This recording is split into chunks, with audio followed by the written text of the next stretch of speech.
La validación es otra de las partes de seguridad y control de nuestra aplicación que nos debemos de plantear. No nos la hemos planteado hasta este momento, puesto que estamos poco a poco desarrollando nuestra aplicación, pero una vez que comprendamos y veamos cómo funciona la validación dentro de Symfony, podríamos directamente, cuando estamos desarrollando los formularios y los objetos, las entidades, incluirla cuando estamos desarrollando estos.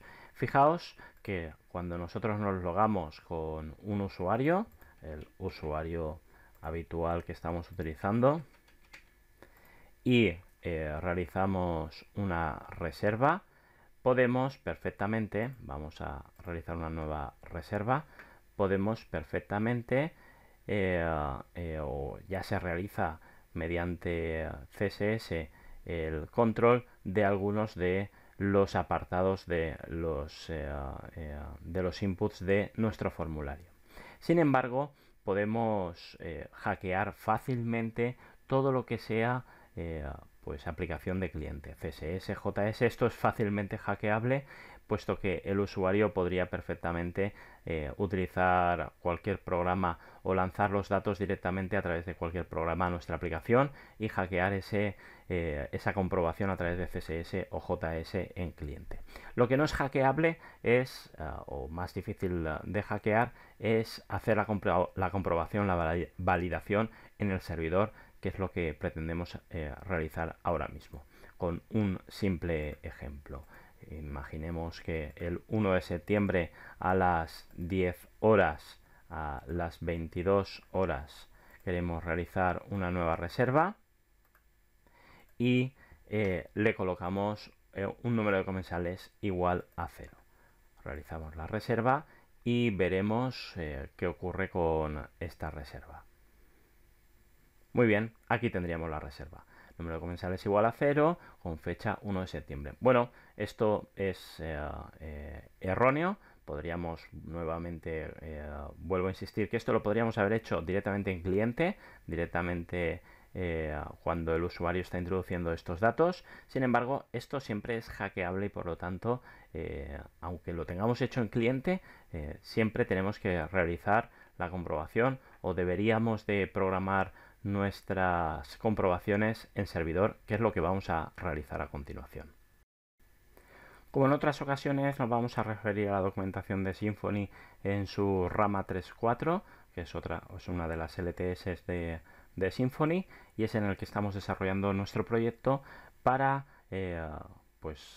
darle un vistazo y informarnos o documentarnos sobre la parte de validación.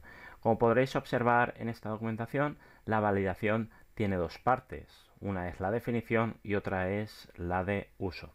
La definición es bastante sencilla y es la que vamos a realizar. Aquí tenemos un pequeño ejemplo y la definición de estas restricciones que vamos a implementar van a estar en nuestra entidad, puesto que vamos a definir esas restricciones a nivel de campo. Aquí tenéis un pequeño ejemplo de not blank y el uso del validator dentro de un controller. Nosotros utilizaremos, al utilizar directamente formularios y la validación de formularios, estas validaciones están automáticamente insertadas en nuestro controller.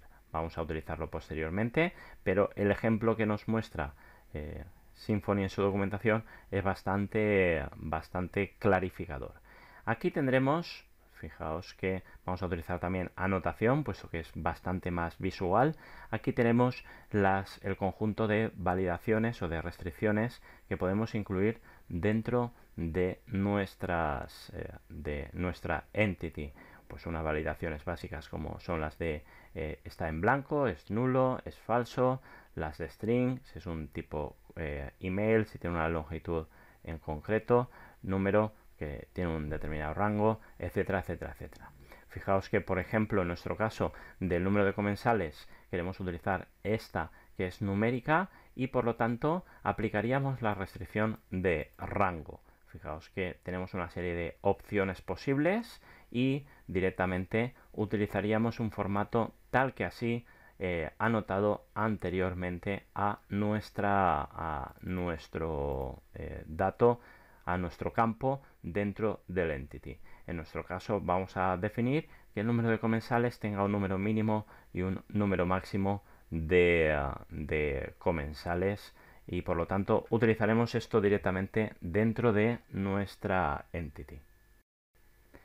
Hemos dicho que vamos a introducir esta anotación dentro de nuestra entity, por lo tanto nos iremos a nuestro proyecto y abriremos nuestro reserva.php, que es la entity donde vamos a aplicar la restricción dentro de comensales. Fijaos que tenemos ya una anotación referida a la relación con la base de datos y que vamos a añadirle una nueva anotación que vamos a copiar.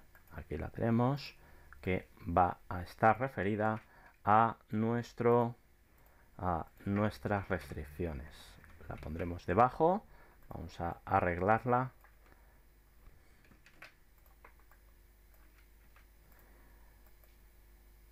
y vamos a quitar estos mensajes poniendo que el mínimo va a ser 1 y el máximo va a ser 12 comensales. Muy bien, aquí tendríamos el assert ya preparado. Vamos a alinearlo correctamente para que quede bonito. Pero, ¿qué nos faltaría? Bueno, pues como en otras ocasiones, nos faltaría también el añadirle la librería que nos permite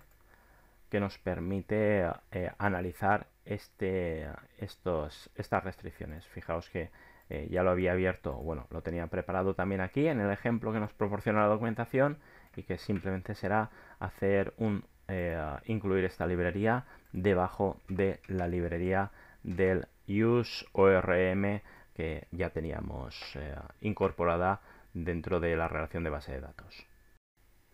Tan sencillo como esto, vamos a ver el funcionamiento en nuestra aplicación. Vamos a las reservas, vamos a hacer una nueva reserva y ahora vamos a intentar hacer una nueva reserva también para septiembre, en este caso el día 2 a las 22 horas de 0 comensales. Muy bien, vamos a reservar y vamos a ver qué ocurre cuando hemos puesto 0 comensales. Fijaos que directamente, lo que comentábamos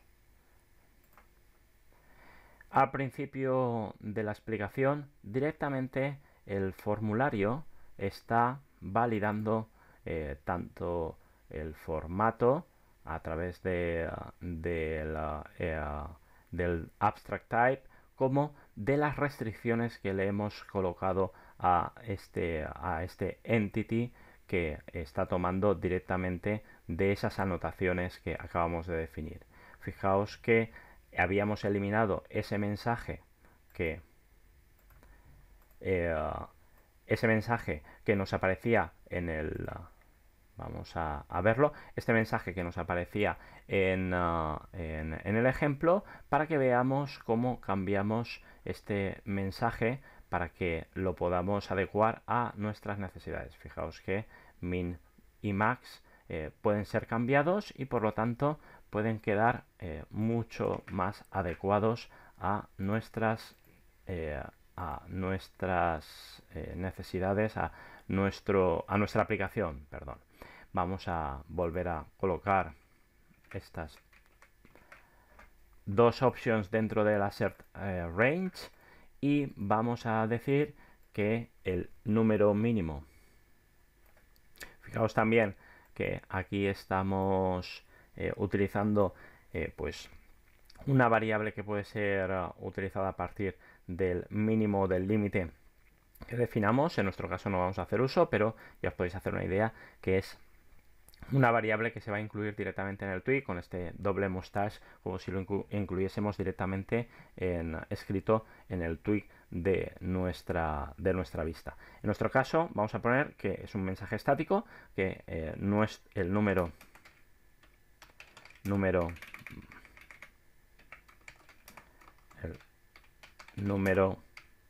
mínimo de comensales es 1 y el máximo son 12. Por lo tanto, este mensaje va a ser el mismo tanto para el mínimo como el máximo. Muy bien, ya lo tendríamos cambiado. Vámonos al ejemplo. Vamos a seguir poniendo 0, vamos a ser insistentes, veis que el resto de parámetros son exactamente lo mismo y fijaos que ya se ha cambiado el número, el mensaje que aparece cuando existe un error. Evidentemente, este mensaje, que podemos adecuarlo a las características, ponerlo en rojo, ponerlo con un subrayado, también sería modificable a partir, como hemos hecho otros campos de nuestra plantilla, a partir de esa plantilla del formulario que antes utilizamos. Imaginemos que ponemos 15 comensales y vamos a ver el efecto que produce pasarnos por arriba. También nos da un error si hubiésemos cambiado el mensaje. Imaginemos que nosotros el número mínimo de comensales y el máximo son 12. Si hubiésemos cambiado aún el máximo de comensales son 12, en este caso se aplicaría la etiqueta sobre el máximo y tendríamos dos etiquetas pues programables dependiendo de sobre cuál error hemos aplicado. Si estamos dentro del rango, pues ya la validación es correcta y se incluiría este mensaje. Como podéis observar, esta validación es bastante sencilla de aplicar y de utilizar, y por otro lado nos proporciona un control muy importante sobre nuestros formularios dentro de nuestra aplicación.